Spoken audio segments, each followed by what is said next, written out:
We don't always have prepared speeches, and we don't always have prepared answers to everything in the world. So how do we speak with calm confidence in any situation? First of all, it's a good idea if you are going into a situation where you know certain topics will be discussed, that you think ahead of time about what you'd like to share. If you went on vacation and people are going to ask you about it, you think about the 2 or 3 things you'd really like to share. If you unfortunately went through some kind of health scare, you think about what you're willing to share if you're willing to share it. But there are 2 things I would like you to keep in mind about being able to be calm and confident in any situation.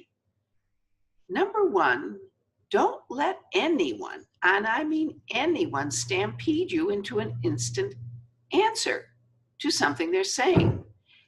And sometimes what they're asking about, their question isn't even clear.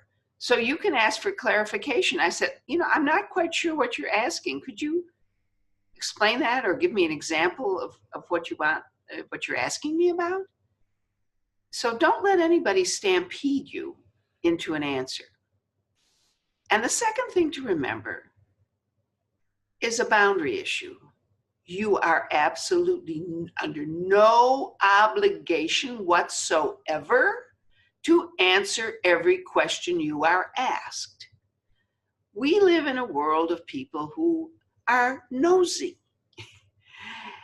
And by the way, it's always been this way. There's always been a nosy relative who's asked something that's none of his or her business, and you don't want to create a family feud by not answering, or you have a friend who asks something that's out of line.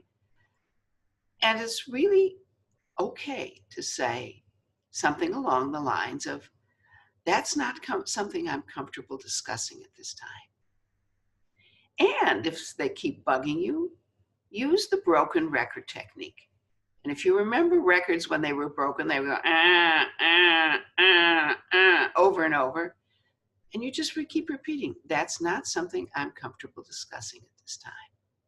And by the way, sometimes you don't even need to say anything. If somebody asks you really off the wall, give them the look. You can't believe. I mean, the look is you can't believe they would ask you something so out of line. The ultimate giver of confidence is the knowledge that you can choose what to say, what to answer, and whether or not to say anything at all.